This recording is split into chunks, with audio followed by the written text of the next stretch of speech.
This is episode 48 of Ethics and Culture Cast from the Nicola Center for Ethics and Culture.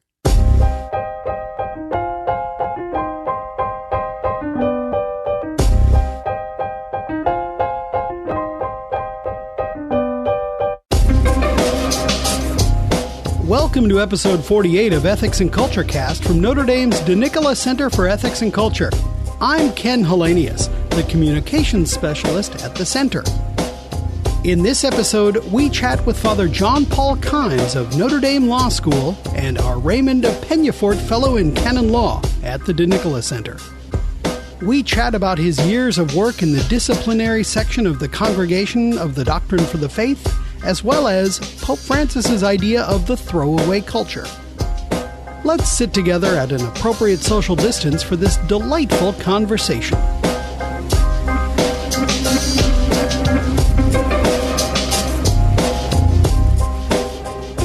Well, Father John Paul Kimes, thank you so much for being with us today. Thanks for inviting me, Ken. It's always a pleasure. So tell us a bit about yourself. Where are you from? Where'd you go to college? What did you study? Those sorts of things. Sure. I was born in Birmingham, Alabama. I graduated from the University of Notre Dame, so I went to Notre Dame as an undergrad with a degree in theology and a made-up degree in Semitic languages. One of my best friends in college and I were the first two students at Notre Dame to take 8 semesters of Arabic. We basically kept forcing the university to add another semester as we went forward.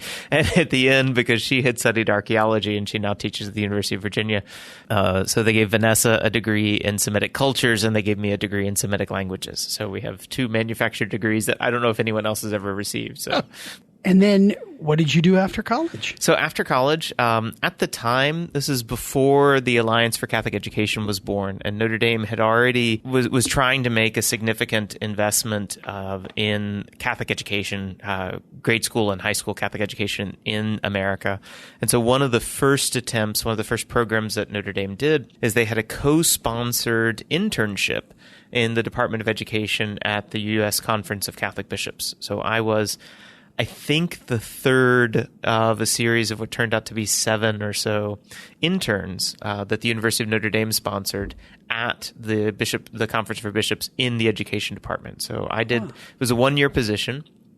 Basically, Notre Dame paid your salary, but you worked for the Bishops' Conference. And it was sort of a pre-ACE attempt at the university to begin to create interest in leadership roles in Catholic education among recent Notre Dame grads. So I did that. I worked in the USCCB for 1 year as a research intern in the education department, And then after that, I went off to seminary. You discerned a vocation. I did. I discerned a vocation, and my bishop discerned a different vocation. I shouldn't say a different vocation. My bishop discerned a more specific vocation. I was working in Washington, and I really didn't know what to do. So I picked up the phone and called my bishop and said, I think I need to go to seminary. And my bishop's response was, "You will love Rome and you will make a great canon lawyer." So his discernment of my vocation was immediately more specific than my own. So I guess I was he already had in mind a very clear path for me that I had not yet discerned. So. And then in Rome, you studied at the North American College? I did. I was at the North American College. I studied there for 5 years. Was ordained a priest in the year 2000, so a Jubilee priest, which is good for somebody like me who's bad with numbers. So at least I know how long I've been ordained because I just have to do a little bit of subtraction. So 20 years a priest. So 20 years a priest. Monsignor Timothy Dolan was your rector. He was. Then Monsignor Timothy Dolan was the rector for my first 4 years at the college. And then he moved back to the States and was made auxiliary bishop in St. Louis upon his return to the States. So I had the great privilege of having him as a rector, and I count him as a dear counselor and friend, I dare say. Yeah, fun. Tell us about your studies in Rome, because you did study canon law, but there's also the basic kind of priesthood formation first. Right. So the way the system in Rome works is the priestly formation itself takes place in the Pontifical North American College. So everything you need to learn about how to be a priest. So forming your spiritual life, forming yourself as a preacher, forming yourself as a sacramental minister. All of those sort of practical aspects take place, practical and spiritual aspects take place in the North American College. And then for the education, you get to choose between, at the time, 2 universities. Now there's a little more freedom to choose different programs. I, at the behest of my bishop and, loved it as well, I ended up at the Pontifical Gregorian University for what in Roman terminology is your first cycle. So you do your theology degree that's required for priestly ordination. You do that, and I did that at the Gregorian University. So that, and then from there, that's your first 3 years, and then in your 4th year, you're ordained a deacon. And then you begin your licentiate studies. So a license is kind of the pontifical equivalent of a master's degree, but it allows you to do or teach a certain area of theology in the name of the church. So I received a license in Canon Law, but I studied at the Pontifical Oriental Institute since I'm a Maronite priest, an Eastern Catholic. The Pontifical Oriental Institute is sort of the center in Rome for Eastern Catholic and Christian studies. That's near St. Mary Major? Yeah, it's right off of so for those that are familiar with Rome, it's right next to St. Mary Major. It's just down a half a block. Again, it's part of the Gregorian University because when it was founded, the mission of training Eastern Catholic priests in theology and canon law was entrusted to the Jesuits. So Sure. It's all part of the Gregorian University. Did you finish your... Yeah, so I finished my licentiate in 2001 and was sent back to Rome immediately. So I kind of packed up my boxes from the Pontifical North American College and put them in a van and drove them down into the heart of the city by the Trevi Fountain, where the other American house is, which is called the Casa Santa Maria, which is a house for diocesan priests who are doing graduate studies. So those who've already been ordained who are doing graduate studies. So I moved from the seminary to sort of the advanced studies house, and then started doing my doctorate. Stayed in Rome until December of 2003. That's when I moved to Detroit. So I was sent to the Maronite community in Detroit as an assistant pastor on December 17th, 2003. A date that will... A date that lives in... Yeah, so the poor boy from Alabama who lands in a snowstorm in Detroit and has to walk to a rental car carrying everything that he owns from Rome. Yeah, it was a memorable day, let's just say that. And how long did you get to do pastoral ministry there in Detroit? Yeah, so I was stationed in Detroit for just over 5 years. I arrived in December of 2003, as I said, and I left in the end of February of 2009. So... the Maronite community in Detroit is very large. So as far as pastoral ministry goes, it's like pastoral ministry on steroids. I was blessed in a real sense to perform as many baptisms, weddings, funerals, anointings of the sick, and whatnot in 1 year as my own pastor in Alabama would do in 7. Wow. So, I claim that Detroit aged me in dog years because it was literally like doing 7 times the work, which was beautiful and wonderful and foundational in a certain sense, given everything that's happened after that. After that, then, you went back to Rome. I did. I went back to Rome. So this Alabama boy spends a lot of time speaking Italian. That's what my mother says all the time. He does. So he packed up in February of 2009 from Detroit. I packed up, and then in the middle of March 2009, moved back to Rome. My bishop had received a letter from the Congregation for the Doctrine of the Faith saying that they were looking for canon lawyers, and they wanted me to come and serve as a canon lawyer in the Congregation for the Doctrine of the Faith. And my bishop and I had a conversation, and he was open to it. I was more than open to it. So he agreed and released me from the Eparchy, from the diocese, to go and work at the Congregation for the Doctrine of the Faith as a canon lawyer. And so what was your day job like there? Yeah. You moved from being pastoral ministry to an administrator? Not exactly. No? So I moved, it was a desk job for sure. Yeah. So definitely an office job, a desk job. So the hard part is, moving to, I'll generously say a 9 to 5 world. That was not the not the hours that we kept, but we did work on Saturdays, so you can't complain too much. But you had siesta in the middle of the day, right? Yeah, and some days you didn't go back in the afternoon, but that's okay. Because when we were in the office, it was not administrative so much as it was tribunal work. So it was canon law work, and what I was doing, I was part of, at the time, a group of 9 canon lawyers who were responsible for handling in some fashion every allegation of sexual abuse of a minor against a cleric, against a Catholic cleric, so a deacon or a priest anywhere in the world. Every case in the world at some point filtered through the 9 of us. Wow. So it was a huge change from pastoral ministry for sure, but it was not your sort of everyday desk job, stamp here, sign there kind of thing at all. Yeah.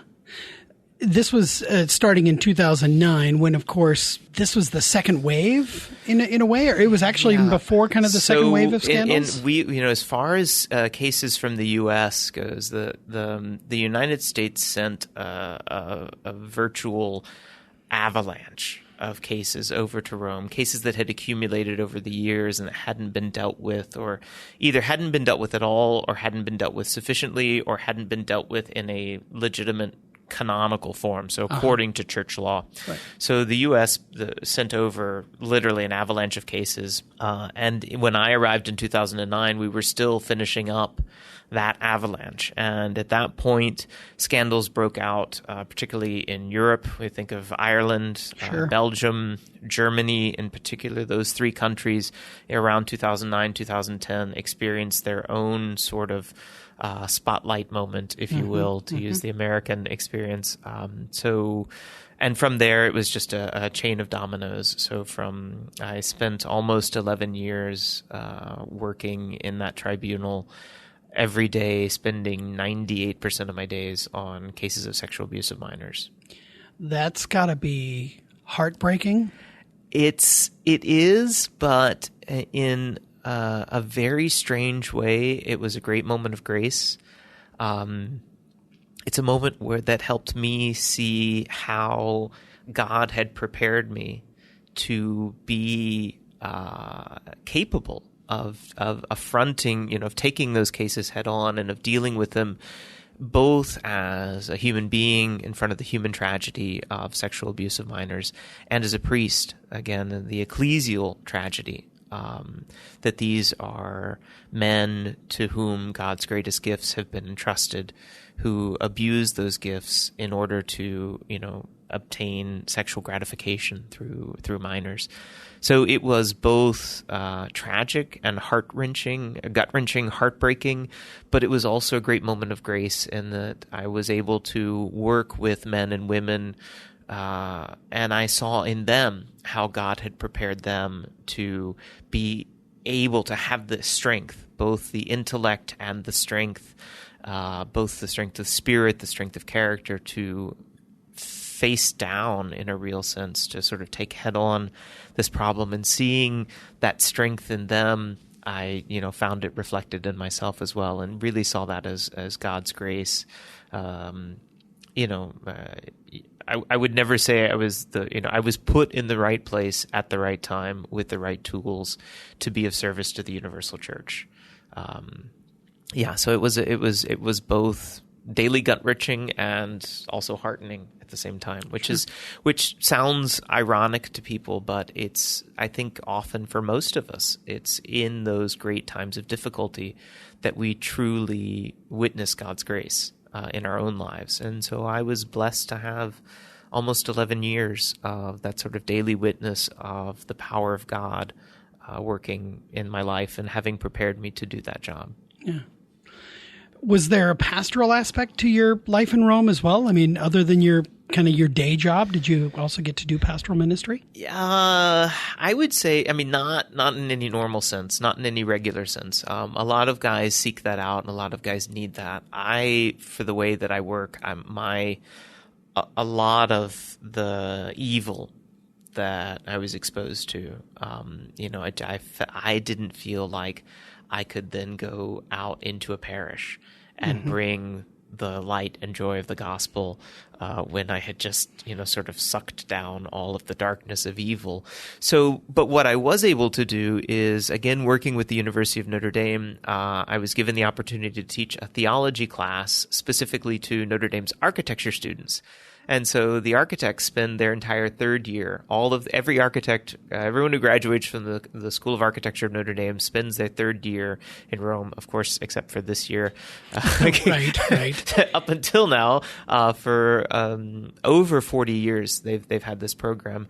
And I was asked if I would be able to teach a theology class to them. And so for 3 hours on Thursday afternoons, I got to go and share theology, share the love of God and his love for his people with these architecture students. And that was tremendously life-giving. So I considered that my pastoral ministry. It was sort of a modified vision of pastoral ministry. Right. But nevertheless, being available and spending time with young men and women who, asked great questions about faith and religion and the power of God in their lives, both in an intellectual sense in the class, because of course it's an academic class, but also being available for those moments of spiritual questioning as well. So I saw my architecture students as sort of my little pastoral outreach during my time in Rome. How did you first get connected then to the Nicola Center for Ethics and Culture? Yeah, so I came to find out about the Center for Ethics and Culture in what I think is the essential model of the Center for Ethics and Culture. A friend, my dear friend, Father Bill Daly, picked up the phone and texted me and said, "Hey, this guy Carter Schneed is coming to Rome. Would you have some time to show him around and help him out if he needs anything?" So a friend reached out to me. And I, of course, said yes, anything for you. I don't know this guy, Carter Schneed. I don't know who he is. So, yeah, whatever. And then Carter Schneed landed in Rome and landed in my life, and as Carter does, as God's grace does, as friendship does.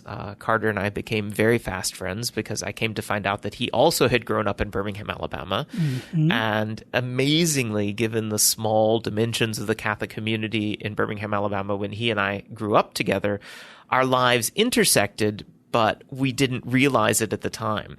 So now, many years later, we can sit back and reminisce about being at the same birthday party or playing soccer against each other, and it was unknown. It was just another kid across the way. It was just another kid across the way, and now that kid across the way, it turns out to be Carter Schneed. And thanks to my friendship with Father Bill Daly and Father Bill Daly's friendship with Carter, I've now had the opportunity to build that friendship with Carter and to extend that friendship to others in the Center for Ethics and Culture. So I came to know about the center through its most basic message, which is friendship. Community and friendship. Yeah, community absolutely. and friendship. Well, now, of course, I've been at the center for 4 years, and you had already been in touch with the center. We've been to Rome multiple times for various occasions, pilgrimages and conferences and things like that. When you were on the ground there, you were very, very helpful and, welcoming and hospitable. Again, all the things that the center stands for. But you no longer are in Rome. Now you're here. Yes. Now I am no longer in Rome, which is a huge change for me because I spent 18 of the last 24 years of my life were spent in Rome. So it's very much a part of me and part of my identity. But a little over a year ago, the law school got a new dean, Dean Marcus Cole. And again, through the Center for Ethics and Culture, Dean Cole reached out to me and invited me to come and speak to the law school faculty. Of course, also part of friendship is not telling everybody all of the truth all of the time, or doing things for their own good and then letting them know later. So of course, come to find out that this talk that I had been invited to give was actually a job talk. So it was an interview at the law school. Again, thanks to the generosity of the donors of the Center for Ethics and Culture. The dean of the law school was able to offer me a position to teach canon law in the law school because rightly he said that no Catholic law school can call itself that if it doesn't have canon law. And last October I was offered a position, and so I've been at Notre Dame since the end of January. But of course, with everything that's gone on this year, it's hard to tell if that was January of this year or January of 10 years ago. Right. Time has kind of slowed down. 2020, the longest year in history. Exactly, the longest year in history. This is the 29th of April still, I believe, or the 41st of April at this point. So I was offered a position at the University of Notre Dame's Law School, and I began teaching there just a few weeks ago. So Notre Dame Law School, however, is not forming canon lawyers. It's forming civil lawyers. What do you offer the students? What do they need to know? Yeah, I hope I'm not just a hood ornament and that a law school needs a canon lawyer to be a Catholic law school.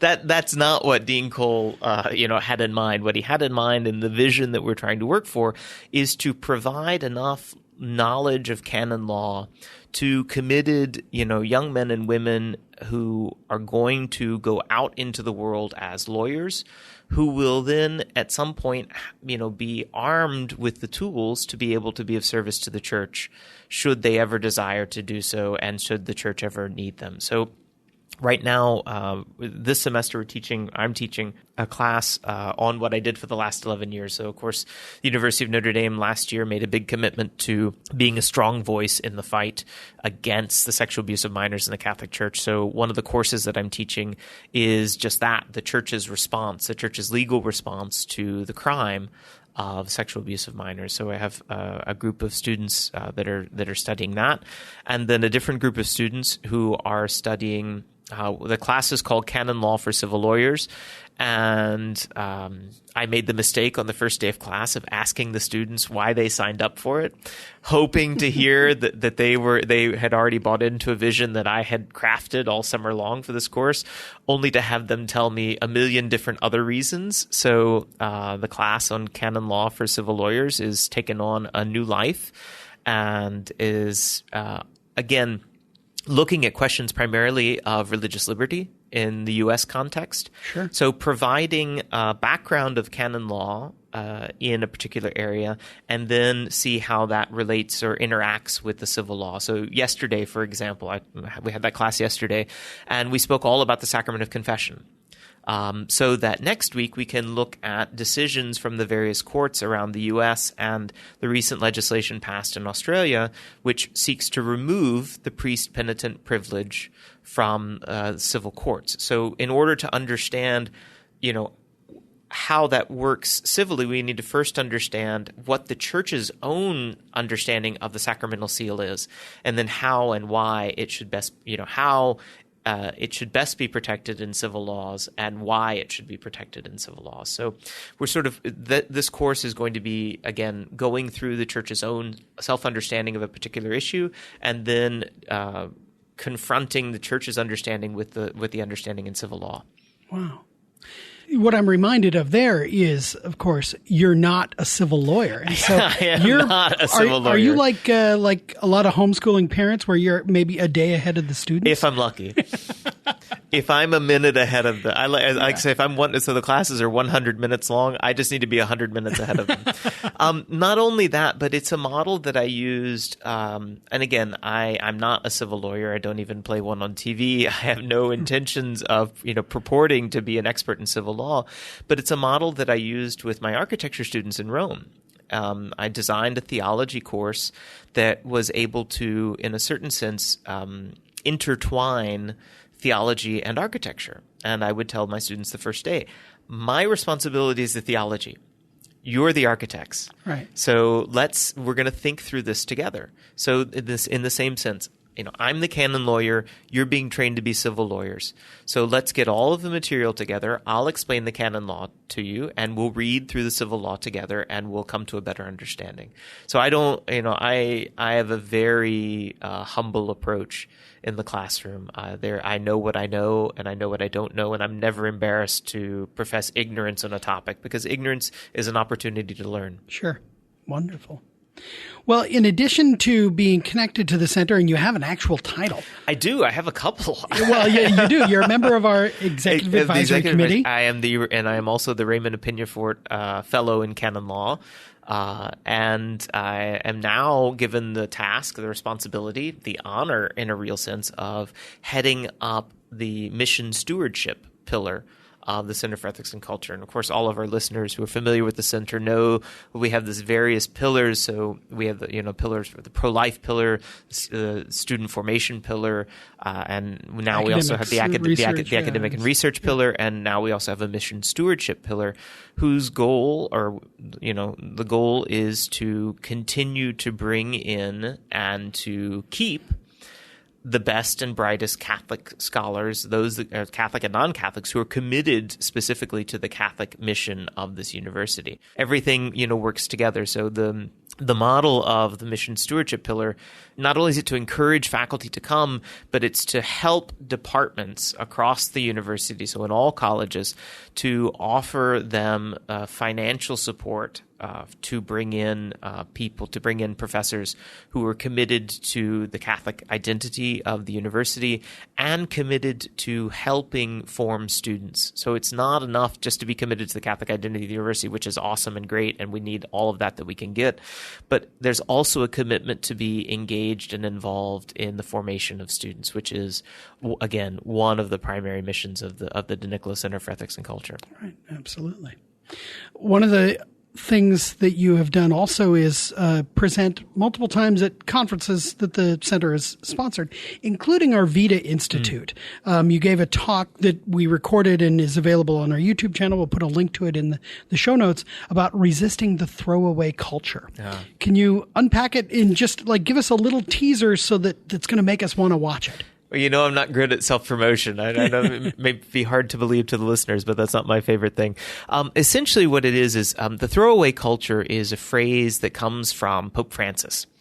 And Pope Francis, as he's done in many areas of Catholic teaching, has sort of not used traditional vocabulary and sort of created a vocabulary that's aimed directly at the hearts of the contemporary hearer. So, again, a tool of evangelization as old as the gospel itself. Mm-hmm. And what he means with the throwaway culture is what we generally refer to as the pro-life culture. Is the opposite of a pro-life culture. So it would be the culture of death, to use John Paul II's language from Evangelium Vitae, and he spoke of the culture of life and the culture of death. Pope Francis has dubbed it the throwaway culture. Again, this attitude where everything is negotiable and everything is disposable. Those are sort of the two primary ideologies that Pope Francis cites as being hallmarks of the throwaway culture. And so we as Catholic know immediately that not everything is negotiable. Right. The truth is not negotiable. So we already know that we're in contrast to a culture in which everything is negotiable. And we also know that not everything is disposable. Because when Pope Francis says everything, he means everything, particularly human life. Right. When human life in the womb is considered to be disposable, or any human life at all. So the poor, the neglected, the downtrodden, the elderly who were forgotten, all of these people in his vision of the throwaway culture are considered disposable. And that's what Pope Francis has called us to fight against. Again, it's a renewal of the message that the Church has always preached about the intrinsic dignity of the human person. Yeah. And Pope Francis has just changed the vocabulary to for our need to fight a throwaway culture. And so the talk is about that. And this year's talk in particular includes the sin of racism and the need to resist as Catholics, the obligation to resist as Catholics, the sin of racism, and to show how we are one human family united in Christ. That my relationship to Christ binds me to you because of your relationship to Christ, that you and I are made brothers. And there is no place in a Catholic mentality, in a Catholic's life, for considering someone other. You are my brother, you are my sister. The other does not exist for us. And that is really the message of resisting the throwaway culture. Awesome.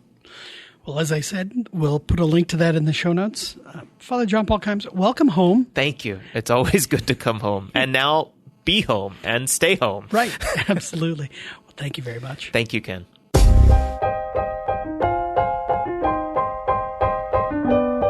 Thank you to Father John Paul Kimes. You'll find links to his Vita Institute presentation on the throwaway culture in the show notes. Subscribe to Ethics and Culture Cast so that you can always get the latest episodes by visiting ethicscenter.nd.edu/podcast. We would love your feedback. Please review the show on iTunes, Google Play, or wherever you get your podcasts, and email your suggestions to cecpodcast@nd.edu. Our theme music is I Don't Know by Grapes, licensed under the Creative Commons Attribution License. We'll see you next time on Ethics and Culture Cast. Until then, make good decisions.